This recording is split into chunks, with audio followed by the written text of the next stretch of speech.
If your business was a vehicle, fine-tuning the engine is all what will matter when it comes to the profitability of your company. How well you fine-tuned your business engine will decide how successful and how profitable your business will be. Here in Bisnomics, your weekend's most profitable 60 minutes, our aim is to do just that for you. With the right opinions, market insights, and the latest trends, we ensure that you have the right business acumen so that you can fine-tune the engine of your business, make the profitable decisions, and make sure your business contributes better to the society and the economy. I am Tharandu Amrasekara, and welcome to today's episode of Bisnomics. What was your mode of transportation today in the morning? Did you go by your own vehicle? Did you book a cab or a taxi? Do you remember the days where one would have to run to the streets, try to find a tuk-tuk or maybe a taxi, or call a number, try and wait until the taxi arrives? Sounds something of the distant past, a bit of a painful past, wasn't it? Things changed thanks to the fourth industrial revolution. Today, we have a plethora of apps that can help us to do just that. And our guest of the show today is indeed a pioneer in this sector of digital transportation as well as digital commerce, who is none other than the CEO of PickMe, Zulfer Jiffry. Zulfer, welcome to Bisnomics. It's a pleasure to have you. Thank you, Tharandu. Thank you for having me here. I know you're quite a big fan and a supporter of the fourth industrial revolution and the digital commerce and the digital economic sector. Let's talk all about it today. Sure. Zulfer, my first question is, how big is the digital transportation industry in Sri Lanka? And we talk about this fourth industrial revolution, but the truth is there are some countries which are not even fully experiencing the second industrial revolution, the electricity aspect of it. Some companies or some countries have not properly got into the third industrial revolution, but we speak about a fourth industrial revolution. That's right. What is this all about? And also based on that, how big is the digital transportation industry? Because that's been your forte, and we like to hear about all that from you. Sure, fantastic. Thank you. Thank you for having me first. So I think the digital economy, I think it's certainly something that's growing, right?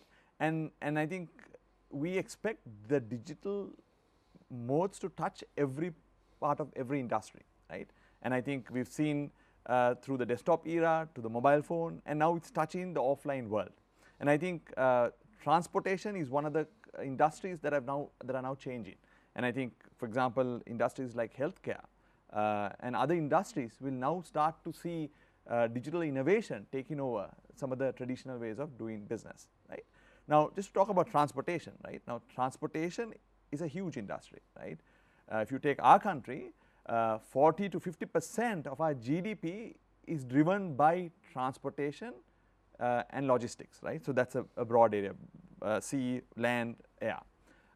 So it's a very important industry. Now, you asked me a question, how much of that is digital? I think it's a very broad question, but I don't have the number here, but it's transforming. We are seeing a lot of these industries now transforming. We've seen, obviously, you know, we took initiative to disrupt or sort of modernize the taxi industry. We've taken initiatives to change the way people book their trucks. So there's a lot of changes that are happening, right? And even in the categories like trucks, do you see people now interested in booking a truck through an app? Oh, for sure. Yeah, we are essentially an important segment today in the industry of truck transport, right? Because people have found it so convenient to just press a button and actually get a truck to their factory, to their businesses, or sometimes to their house. So that's the convenience that we bring in. Now, when you talk about this fourth industrial revolution, very interestingly, I believe one of the key founders of the World Economic Forum, he coined this term. Yes. And I believe that they now say it's all about digital technologies becoming a part and parcel of our life. Because earlier, when we have a computer at home, you have to go and sit there, use it, and get out of there. Right. But today, at a touch of a button, maybe on the phone, even in our glass, or maybe a pen, it's integrated to our daily lives. And do you see this trend, this fourth industrial revolution technologies getting adopted in Sri Lanka at a much faster rate than expected? Oh, for sure. I think it all comes with the new generation that is going to come out, right? Everyone, you know, my nephews and nieces and my son are getting used to, on demand, right? They want to watch a movie or they want to watch a cartoon, they watch it on demand, right? They don't want to wait like how we used to wait until next Wednesday afternoon or so to watch it. Certainly not, certainly not. I mean, I remember the days we used to sit around a TV till the cartoon start, right? Scooby-Doo at 4 o'clock. Exactly. So today it's a different world, right? Today the children today want something on demand, right? So that goes from television to the entertainment, and to today taxis, transportation, and moving on to things like even food, right? So that's the new world that we are going into, and I think this is what digital also brings in. Zulfer, we see so many entrepreneurs with good intentions, obviously, getting into digital businesses. We hear about apps that are getting started on a very fast rate, new websites, new portals, but at the same time we see an equal amount of such businesses also dying down or going down. But do you think, given the density, I mean Sri Lanka is a small market end of the day, but do you think that there is still more opportunities and potential for the digital transport sector to grow in Sri Lanka? Yeah, certainly. I think we are only scratching the surface when you look at our business, right? Obviously, there's so much more to be done, right? I think what we bring is essentially convenience, right? And we want to make sure that when you press that button, there's always a vehicle in front of your door. I mean, that's the intent, and that's what we are building through our technology and through the ecosystem that we are trying to put together. So for us as a company, we are a Sri Lankan company. We are domiciled here, right? And we are doing our best to make sure that we make transportation a great experience, and that's what we are trying to do, right? So that you have a great experience through mobility, right? Now, of course, we are into so many modes of mobility, right? We move people, we move food, we move parcels, and we hope to move so many other things. Let's talk about customers and the drivers, because for anyone who is planning to enter into this digital transportation industry, these are the two key stakeholders that you really have to be managing from one side, because the way I see this to be more like a snowball effect, where the platform that has more drivers will be attracting more customers. In return, the platform that is attracting more customers will also attract more drivers. I think it's a very much of a connected loop. Yes. In your experience, having been a pioneer in this industry, what was it like to get customers to be okay with booking a vehicle through an app, to get drivers to be okay to accept a particular order or a particular ride through an app? Because I'm asking you this because not only for the digital transport sector, Zulfer, I believe tomorrow if someone is going to start an app for, let's say, books, or day after tomorrow somebody is going to start an app for, let's say, luxury watches, I believe that they will face the same challenges. But what was it like? Because Sri Lanka was not used to this when you entered this market space.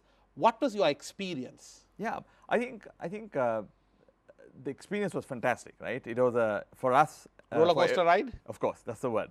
So I think everyone in the company, when we launched that app, it was certainly a roller coaster ride. We got ups and downs, and essentially in most times we had a lot of ups, right? And then we had a lot of reasons to celebrate.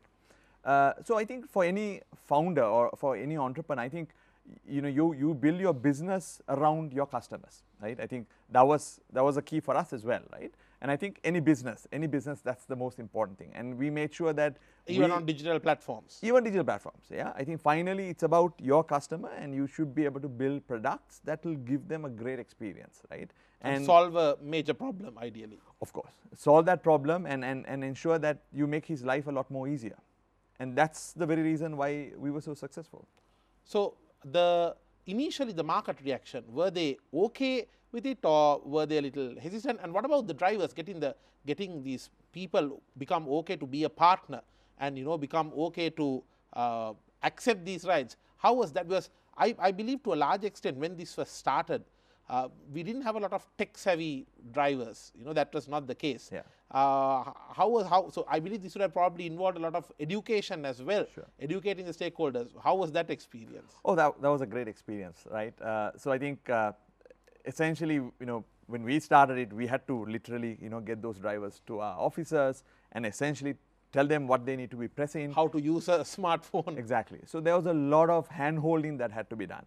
But today, I think with the penetration of smartphone, a lot more people, got adapted to smartphone. And I think, and that's what we are seeing today. Today, none of our drivers comes to our office. They actually, get their training done on their mobile phone itself. Oh, wow. Which is just fantastic, right? So I think it's evolving, right? Those were, when we started 6 years ago, a smartphone was something like a luxury for Absolutely. a driver, right? So today it's becoming a common good, right? So I think, so we are seeing that adoption happening, and I think we will see a lot more people getting into this trade, right? And I want to touch upon one other thing. I think before, we used to, a taxi driver was something that you would look down upon. Absolutely. Right? There's a social stigma attached to that label. Exactly. But today it's changed, right? Today all that has changed, right? Because we see a lot of professionals driving on our platform. We see professionals delivering food, right? We see good English speaking people doing these kind of jobs, which is great, right? In fact I encourage everyone in our company to do some of these jobs, because they get a first-hand experience of what it is like, right? And I've met sometimes university students who are doing it, and the reason is so that they are doing a research actually. They are talking to the people who are coming in, and they are trying to gather some data for their research, which is fantastic. Yeah. So we have a lot of people that also do a side business along with this, right? Because this is a great source of contact, right? We have photographers working on our platform. We have so many other professions, right? That they probably even give you a business card when you go in one of our vehicles. And I think that's a great opportunity, right? And this is all a part of this gig economy as well, isn't it? Yes. Multiple gigs here of course, there. yeah. It's how you look at it. I think gig economies in the context of our country has helped a lot of people, right? And we think we are creating a lot more opportunities for people to make more money, right? And essentially help the economic activities of our country, right? Transportation is directly linked to economic activities, right? If you move, you're making, you're creating economic activities, and that's what we are doing. Let's talk about the obstacles that you would have faced as a local tech company, especially in the area of digitally operated mobile transportation industry. What are the most unforgettable experiences? And Zulfer, I want you to share all those obstacles you would have faced, because anyone watching this show, someone who has just started a digital platform or planning to start one, I think rather than reinventing the wheel, by listening to your experience, I'm quite sure they'll be able to overcome and avoid some of the mistakes and blunders. Sure, yeah. So I think, when I started, I think a lot of people thought finding capital is difficult, right? And I don't think that's a problem. In fact, we have investors in our country who are generous enough to invest into some of these businesses. If they see a sound business model, not just dump money for the sake of it being termed digital. Yeah, exactly, for sure. Yeah. So then the other thing is people think that we can't do it. I think we as Sri Lankans are very talented. We have the resources to do it. We've built some great companies, right? So I think those are never a challenge for businesses in Sri Lanka, right? But I think we need a lot of policies that needs to help startups, right? I think that's where we need a lot of help.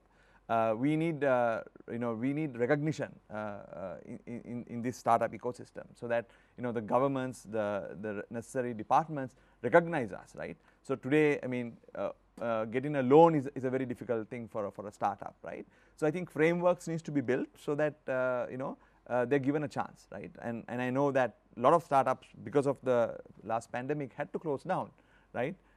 Only if they had a little bit of headway, they would be able to survive this pandemic and essentially get back to business again. So I think these are some of the challenges we have, and obviously in an international scale, we need the support to go overseas if required, right? And that kind of support system would be very useful in terms of the right kind of policies put in the country. Zulfer, for example, when you talk about the challenges that digital entrepreneur ventures or digital businesses are facing, if you take a virtual company, I don't know how far true this is today, but I remember not so long time ago, if you don't have a physical address, then you really can't open a bank account or anything like that. But there are so many virtual businesses where they don't have a physical address. There is no physical location. So I think such companies also need to get recognized and supported through our banks and these other systems. Don't you think so? Yeah, so I mean, if it's a Sri Lankan company, right? I mean, today we operate from our homes. Essentially, we don't go to office. We operate from home, and that is possible through because of the digital nature of our business, right? And all our engineers are at their homes. You know, they write code and things get done. So this is what we bring to the table, right? We have engineers sitting in Matara, we have engineers sitting in Trincomalee, right? Getting work done, which is a beautiful way of getting the economy moving, right? That's the true power of the digital ecosystem and the digital economy. That's right. We'll talk about that after the break. Sure. Is there a level playing field for foreign players and the local tech companies? If not, what needs to be done? Let's talk about that on the other side of this break. This is Bisnomics.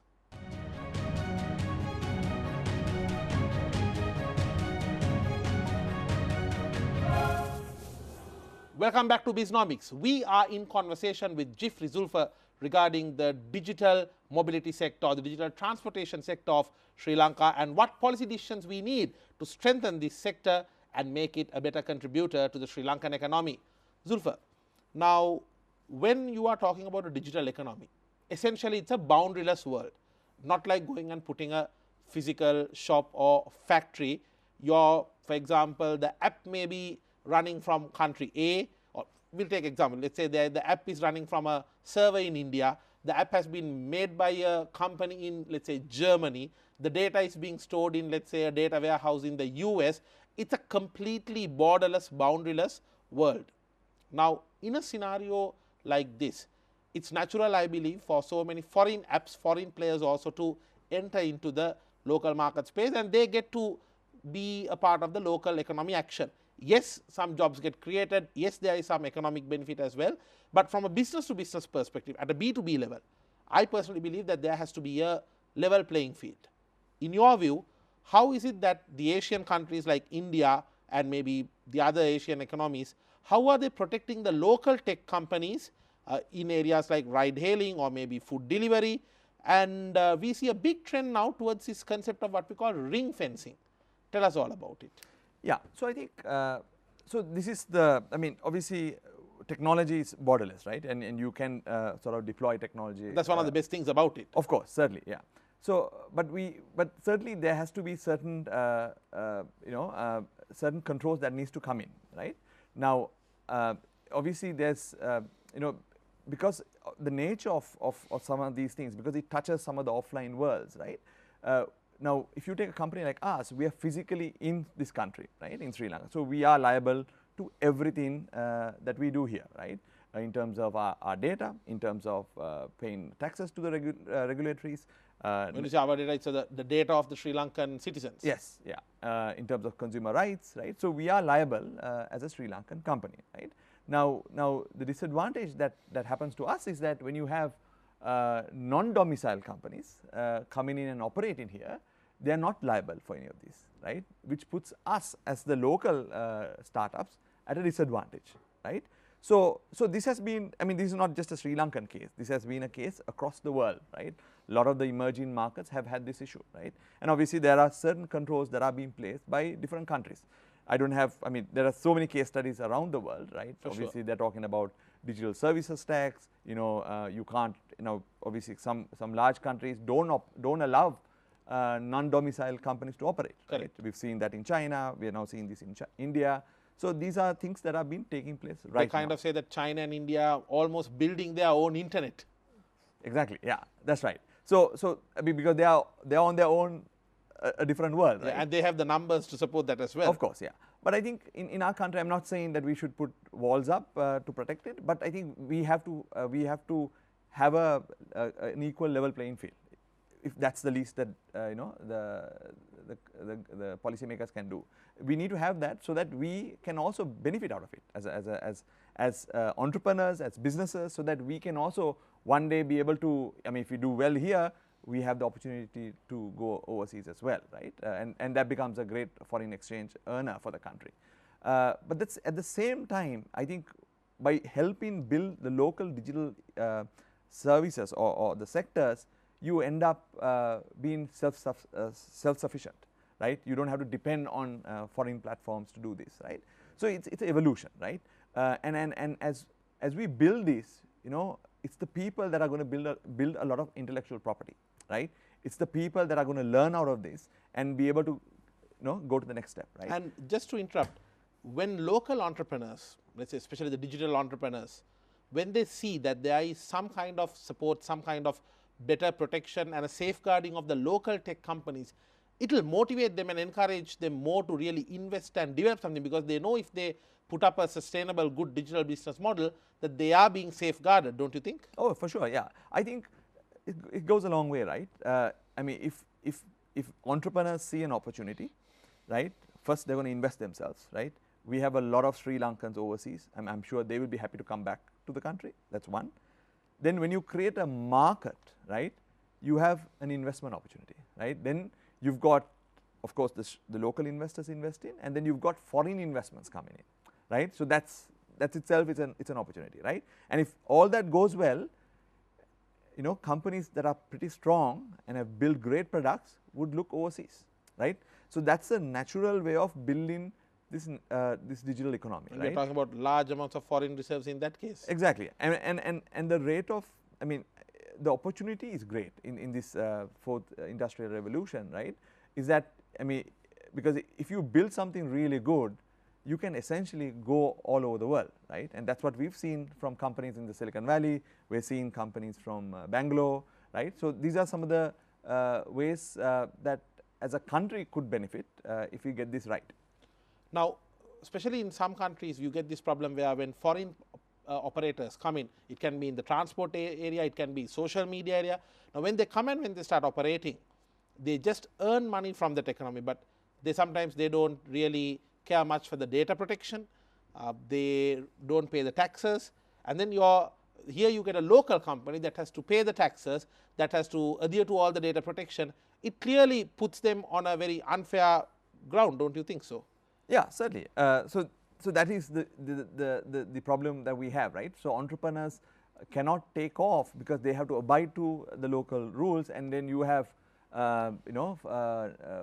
companies coming through the internet. Correct. And operating here, which sort of imbalances the opportunities. And right? Zulfer, correct me if I'm wrong. Now they say that data is the new oil. Yes. So it's like you will not allow a foreign party to come and just drill oil on your shores and take it away. I would expect so. Yeah. Yeah. But then again, sometimes some countries they allow, and we see this problem in Sri Lanka as well. They allow foreign apps to come and operate, use all the data of your people, benefit it to the maximum from that, and then there is nothing in return for the economy from using that data or by giving them that opportunity to use the data. Yeah.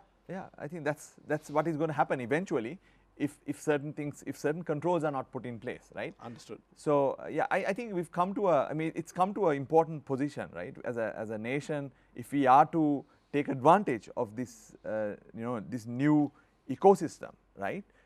We need to put the right policies in, right? That will help us take advantage. Zulfer, I want to ask you about the policy changes, because I strongly believe any sector of the economy to grow, especially as it keeps getting bigger, you need strong government policies. Not to put everything onto the hands of the government and expect them to grow things, but it's a two-way thing. When there's good government policy, the industry naturally grows. In your opinion, what policy changes are needed from the government side in order to allow these digital economic sectors in our country to grow in a sustainable manner? So, Tarindo, I'm not in a position to answer that question. I think policies can be made in so many ways, right? And I think the policymakers need to understand and study what's happening here, right? Because we've seen certain policy decisions made in other countries.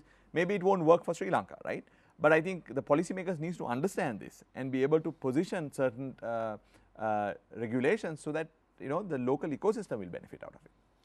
Any particular, let's say, case studies of countries you have seen where the governments are taking progressive measures towards supporting their local tech companies? Are there any instances? Yeah, our big brother, right? India has done a lot of work to encourage local entrepreneurs. Obviously China is at a different level. Correct. But you've seen Malaysia doing certain things today, right? We've seen Singapore done a number of things. So I think these are the changes that needs to be done, right?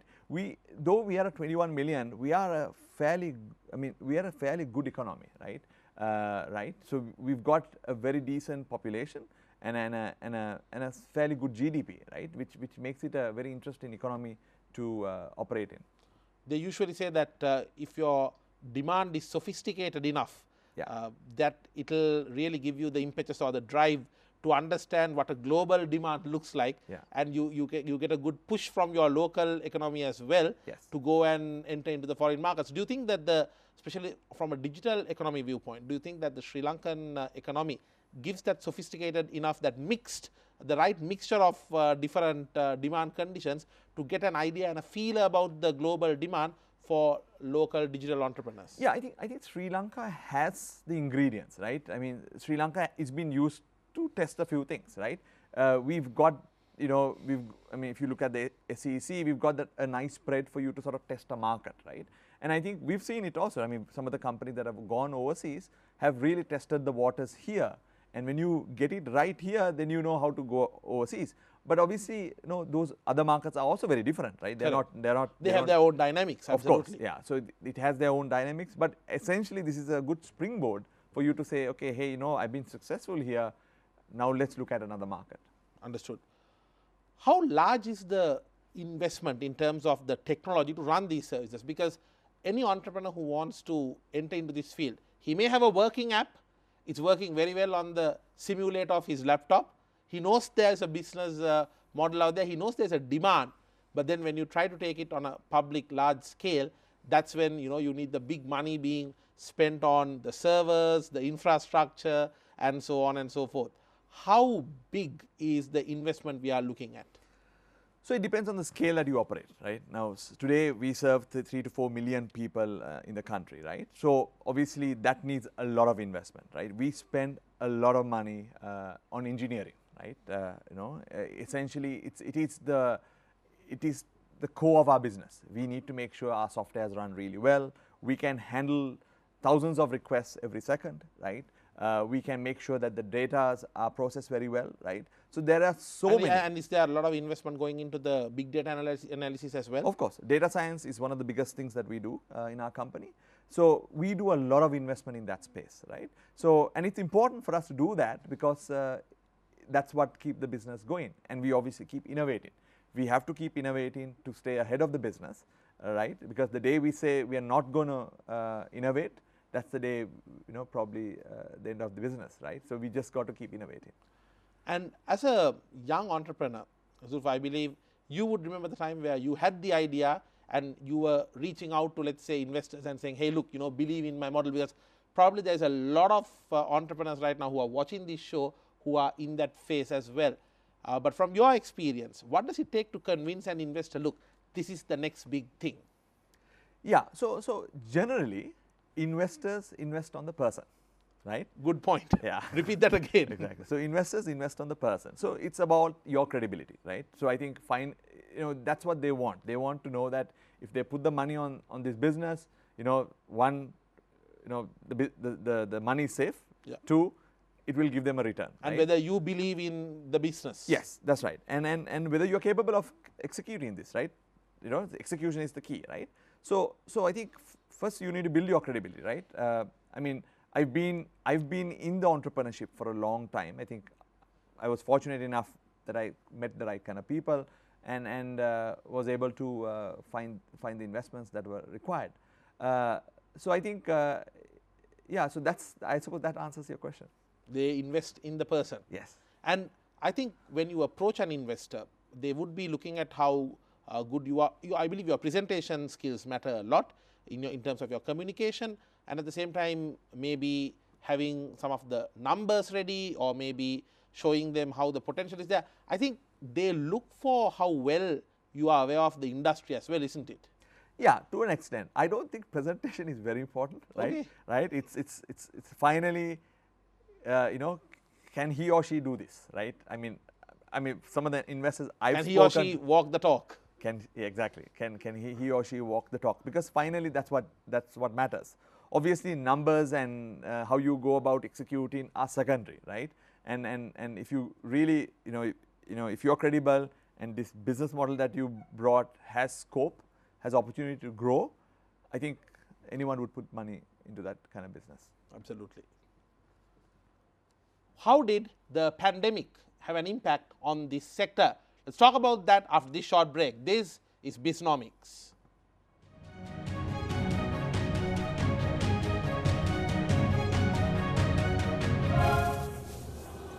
The digital economy, the clear winner of the pandemic and some of the dynamic economic and global factors and conditions that were caused due to COVID-19. Today our focus is on a very important sector of this digital economy, which is the digital mobility or the digital transport sector. And joining me for this discussion is a veteran in the field of digital mobility, who is none other than Jiffry Zulfer. Zulfer, let's talk about the pandemic. Now, when the pandemic came into place, we saw, of course, worldwide, a lot of transportation came to a complete halt almost overnight. But then again, people realized, hey, wait a minute, digital is actually the solution to a world in a pandemic as well. What are the positive or negative impact you saw from the pandemic on the digital economy, and especially in this digital mobility and related services? Yeah, I think the pandemic is obviously very unfortunate, right? And I think when the country was shut down, we weren't sure what is going to happen, right? There's so much of uncertainty out there, right? But I think being innovative in the business, we had to look at ways of getting things going, right? And we realized, on one side, we had tourists stuck all over the country, right? And we thought, hey, you know what, we have the drivers, right? We have so many drivers all over this island that we can actually use them to transport them to the airport whenever they need, right? So we worked with the necessary authorities, tourist board, the necessary departments in the country to make sure that we can get these people out, right? We worked with the police because certain permissions had to be given, and I think we moved somewhere like 10,000 tourists, right, across the next when the lockdown was on. For the rest of the 4 weeks, we were just sending people to the airport. So that was on one side, right?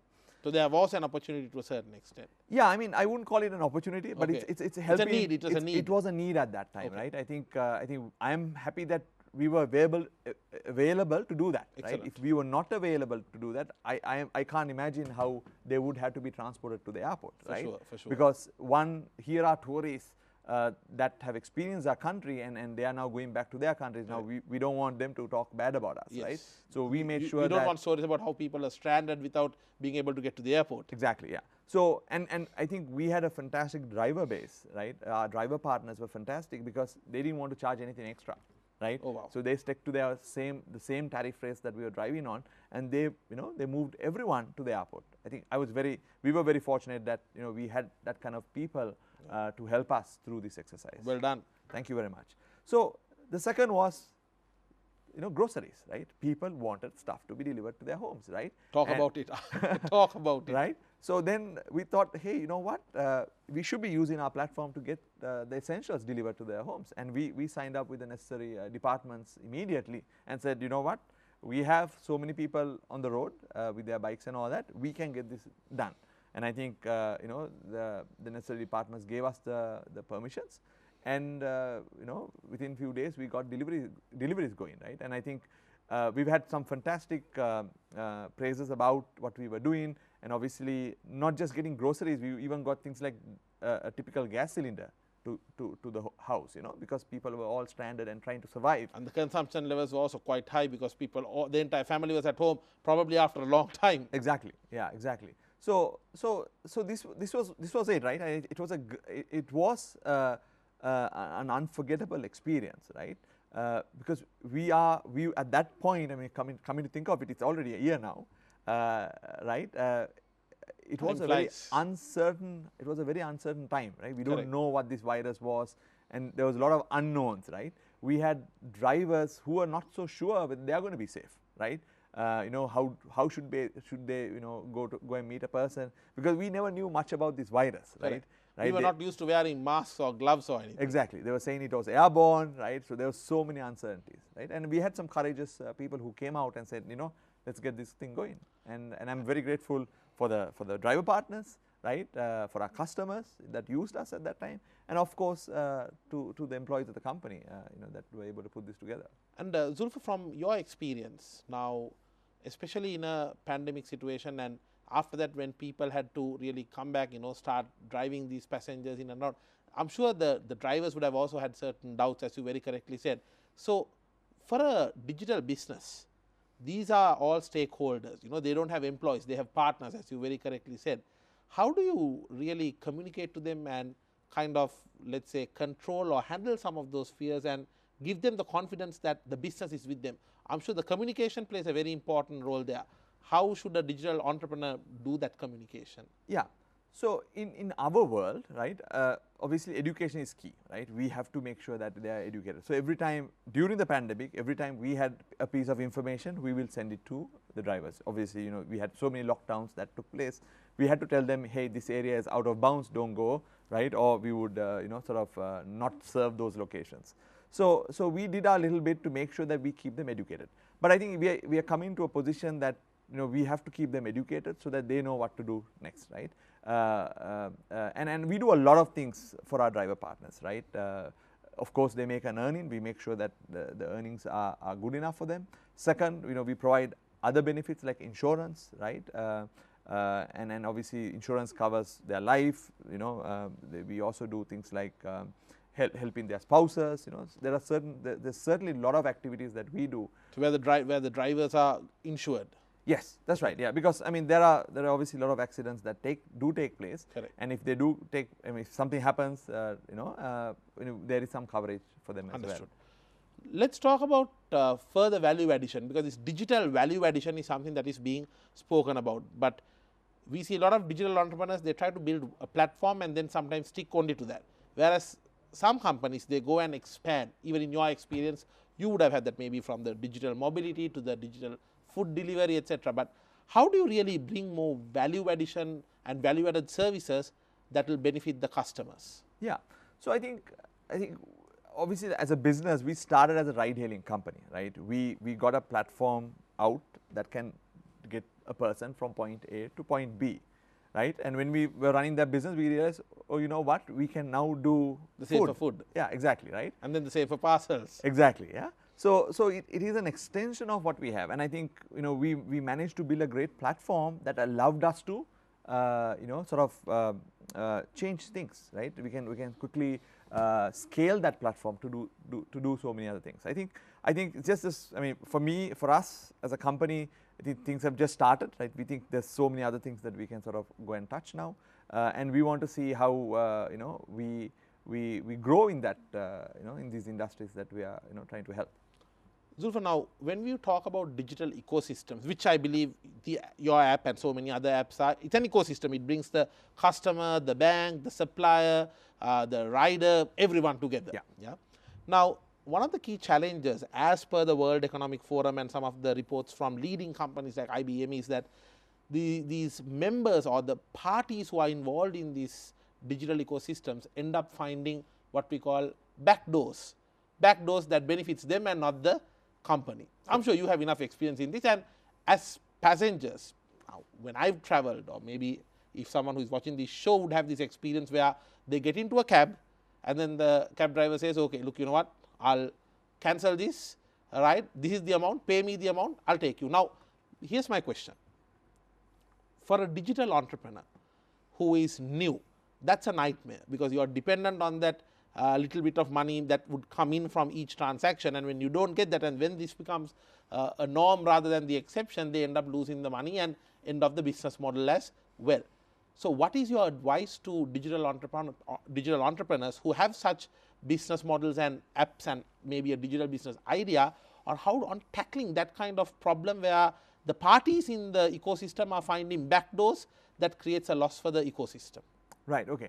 So I think the business that we are in is where digital touches the offline world, right? And it's expected, people will behave in different ways, right? That's the human nature. So I think we obviously do a lot of work in terms of data science, in terms of data analytics, understanding people's behaviors to see how we can, better optimize, right? Obviously, there's a big piece of education that needs to be done, right? We sometimes, ask the driver, this example that you gave me, why are you doing this? Who benefits out of this, right? Because finally, if something happens to the passenger, we don't have a record of it, right? If there's insurance cover, because all our rides are covered, if that passenger, something goes wrong, he or she doesn't get the coverage, and so does the driver, right? Correct. So it is finally at their loss, right? But finally, what we want to do is educate them and ensure that they understand this.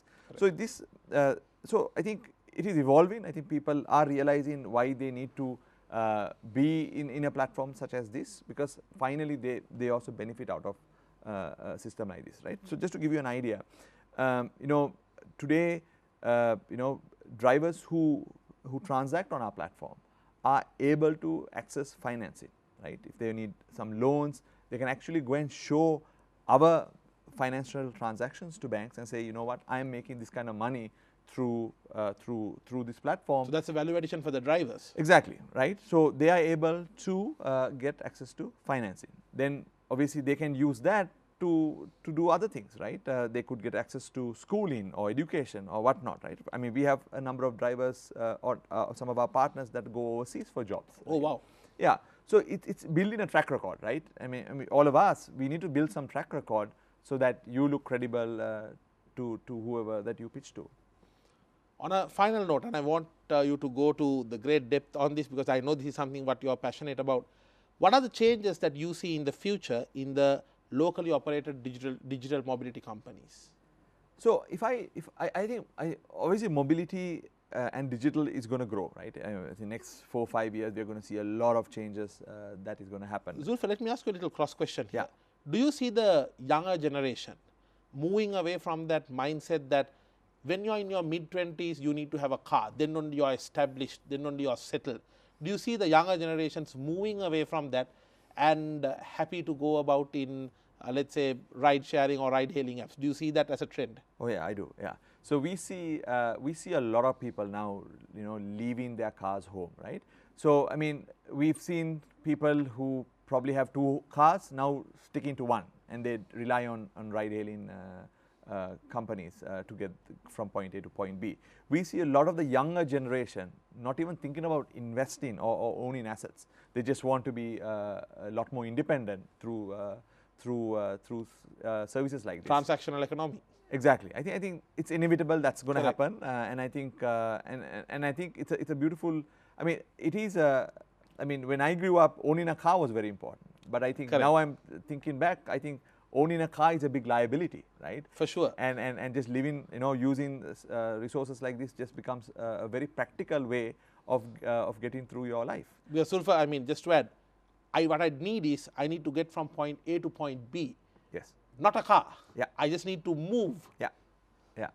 So exactly. I mean, I don't own a car, right? You don't own a car. I don't own a car. Yeah. Okay. I don't own a car. So I came here in one of our vehicles, and very interesting. I always enjoy riding on our vehicles. And in terms of the, as you said, mobility and digital will further continue to grow. And do you see even organizations accepting digital mobility as a way of their logistics, and instead of relying on their own delivery vehicles, etc., do you see them also relying on digital mobility platforms? I mean, companies partnering with you for their logistics solutions. Do you see that happening? Yeah. So I think without a doubt, right? So let's go back to that personal use, right? If you are a person who owns a vehicle and you put it against if you were to use a ride hailing, you would see that you're saving a lot of money. Your opportunity cost is far better when you use ride hailing. That goes to companies, right? If you were to invest onto vehicles, right? I mean, obviously depreciation would be what, 5-10 years, and then you have this problem of maintaining this asset, right? But if you were to use on-demand platforms like ours, you don't essentially put any capital. It becomes part of your operating expenses, which becomes a very good thing on your P&L, I would believe, right? So I think we've seen that. We've seen a lot of the Sri Lankan companies moving to our platform to get their mobility services done through us. So that includes moving goods, moving people, right? So I think, and that's where I think even companies are also moving towards. Interesting. Our focus today was on the digital mobility sector, and most importantly, the digital economy. In Sri Lanka, the digital economy is definitely booming, and there are so many different platforms, ecosystems which are coming up that will be continuing to define and redefine how you and I transact on a daily basis. And indeed, it is a pleasure to have a fairly young entrepreneur, someone who has, one would say, changed the game in the digital mobility sector, who is none other than Jiffry Zulfer, joining us for today's show. Zulfer, I know you are a very busy person, but thank you for accepting our invitation, and thank you for being here and sharing your knowledge, your thoughts about this industry and what needs to be done to strengthen this digital economy in Sri Lanka further. And I wish you and the team all the best. May your business be one day known as a global leader in the chosen sectors of the digital economy. Wish you good luck. Thank you very much, Thanendra. Thank you. And with that, we wrap up today's episode of Bisnomics. And as always, may I wish you, no matter what business you are in, may the upcoming week be a profitable one. I'll see you with the next episode.